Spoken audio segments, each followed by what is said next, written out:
In fact, I think I should probably even tell you the story of how I became a lawyer.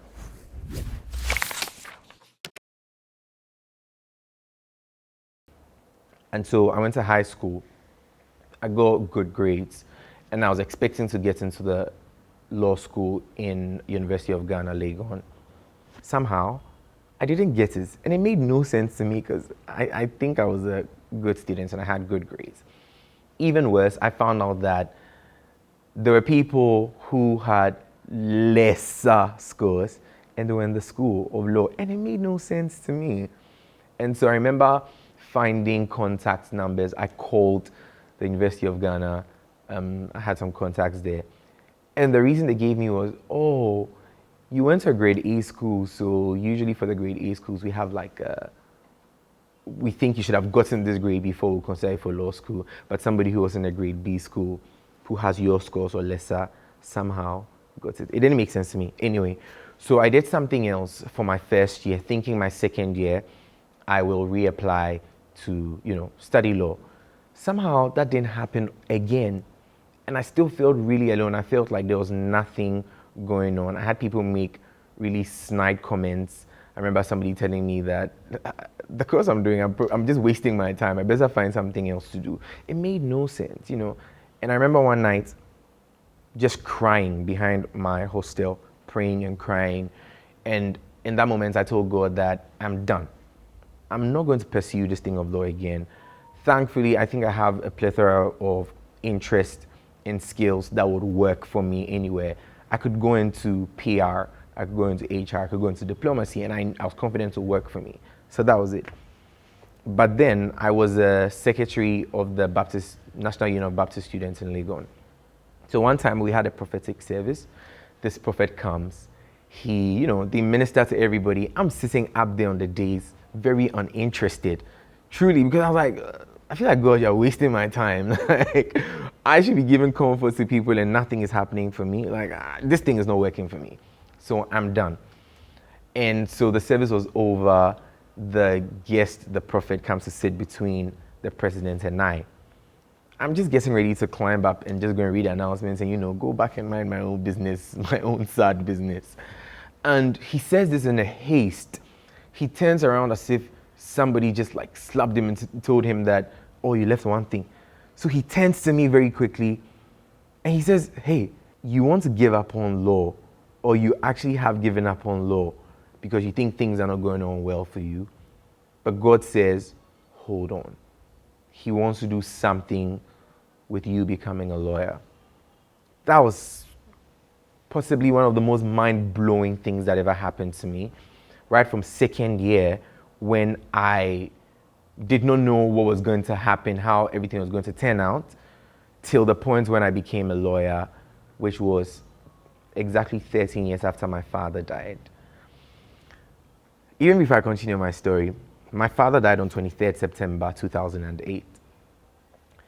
Exactly 10 years after that, 23rd September 2018, I left Ghana to pursue my degree in law.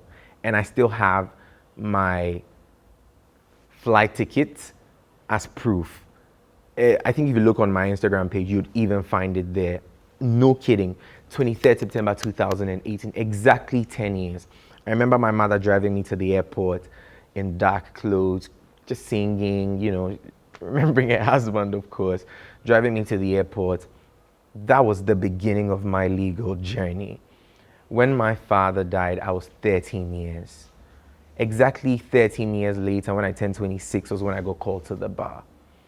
And I tell people that, for me, I want my epitaph, like when I die, I want my epitaph to read the humor of God.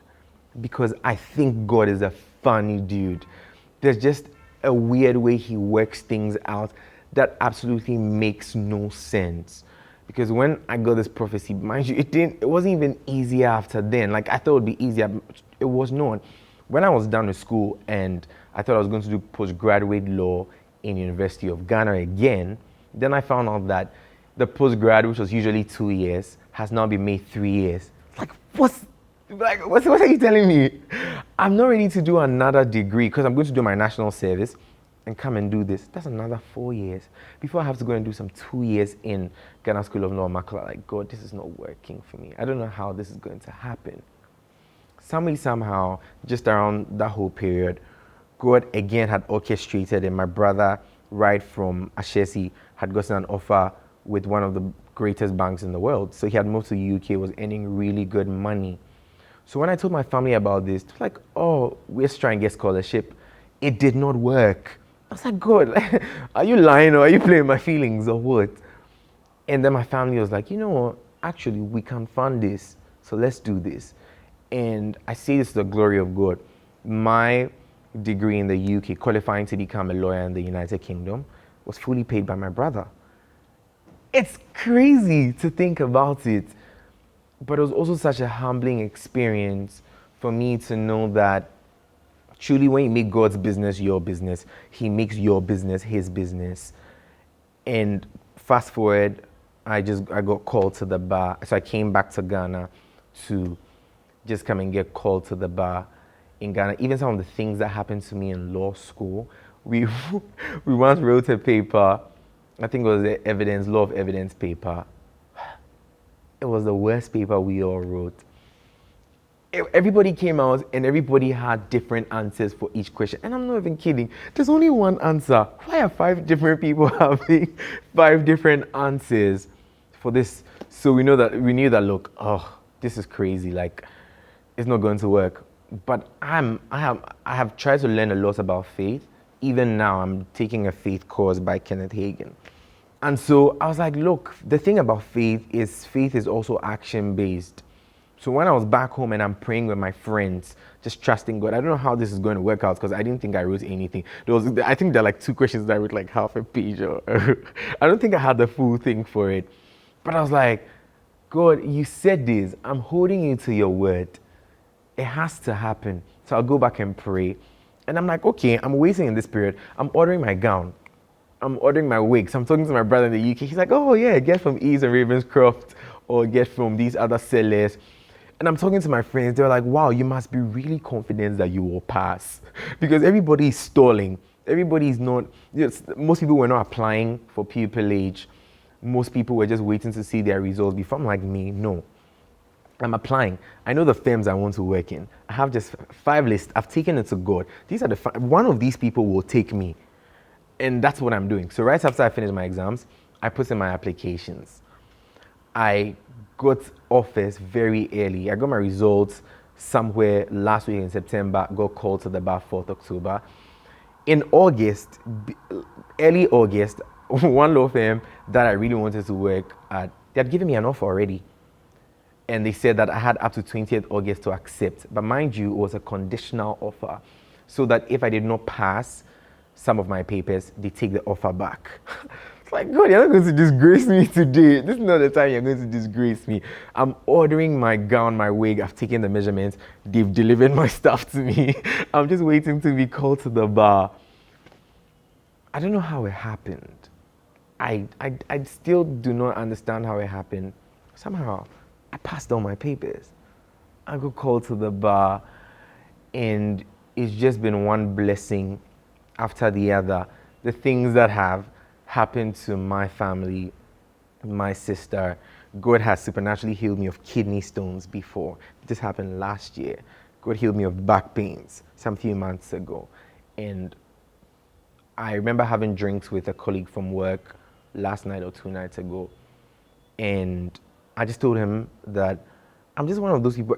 I'm not being, for lack of a better word, cocky, but I'm confident, I'm so sure-footed that there's no way I'm going to fail in this life.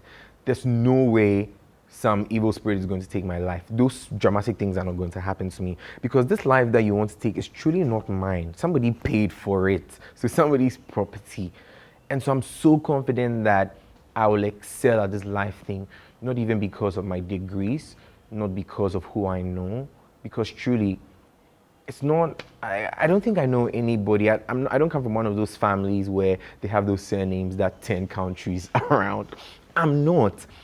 But I've worked in amazing places. How I got to work in the British High Commission for my national service is also a crazy story for me. But all through this period, God has been good. Maybe them just finally ended the story of truly how I ended up working in the British High Commission for my national service. I applied for national service and for internship. And these guys said, oh, they could only give me internship, national service, no, giving me some reasons, one or the other. I'm like, oh, fair enough. Actually, before that, they hadn't even told me I could get internship. So they just blatantly said no. When I was in my final year, I was like, oh, I want to do some volunteering thing. So I joined this group. In fact, I didn't join them. They helped me get to volunteer in Egypt. So this ISIC. So I was in Egypt, Alexandria. I was supposed to be there for 3 months. As I was like nearing my first month, the British High Commission in Ghana called me that, oh, an internship opportunity has opened up. And mind you, this internship opportunity was just for like a month or so. And I have paid money, saved up money to go to Egypt for 3 months. A lot of money, take care of myself and all that. And they were asking me to come and take the internship thing, which was a truly difficult decision for me because I was like, oh, it's just internship. It's not going to amount to anything. I decided to pray. And when I prayed, I just had that conviction. Again, I was speaking to some people about hearing the voice of God. I think a technical word is the inner knowing. You just know that God has spoken to you. And I believe God just asked me to go back. So I called my family, and my family is so supportive. I mean, they had paid for it, but they're like, okay, yeah, just come back. If you feel like you need to come back, just come back. So I came back to do an internship of like a month or less. And as I was nearing the end, somehow they were like, oh, they've just suddenly found the need for a national service personnel, another for a department that I was truly interested in going to. I had an interview, and the person who chose me she's a Christian. She attends Lighthouse. She said when I sat in front of her, she just knew that I was the person for it. So she was just going to give it to me for apparently no reason. I didn't have a great CV or anything of that, so I didn't go to these amazing schools anyway. And she was like, oh yeah, she just felt it. And that's just how I got to have an amazing year working in the British High Commission. Got to meet ministers of state, met people that in my wildest dreams I could never have met. The Prince of England came around. Those are kind of people I met. And through that I was able to, bring my mom to meet the High Commissioner and all these things. And that's it for me. I think I'm just a walking example of the humor of God. That it looks a certain way somehow, but God has in control. Maybe finally, I was going to read a poem for them. I think I will. It's my favorite poem, and it says, the title is, When God Wants to Drill a Man. And it says that when God wants to drill a man, and thrill a man, and skill a man, when God wants to mold a man to play the noblest part, when he yearns with all his heart to create so great and bold a man, that all the world shall be amazed, watch his methods, watch his ways, how he ruthlessly perfects whom he royally elects, how he hammers him and hurts him with mighty blows, converts him into trial shapes of clay, which only God understands, while his tortured heart is crying, and he lifts beseeching hands, how he bends but never breaks, when his good he undertakes, how he uses whom he chooses, and which every purpose fuses him, by every act induces him to try his splendor out. God knows what he's about. It's by somebody who is anonymous anyway. So thank you for listening to my story, but I guess that's it.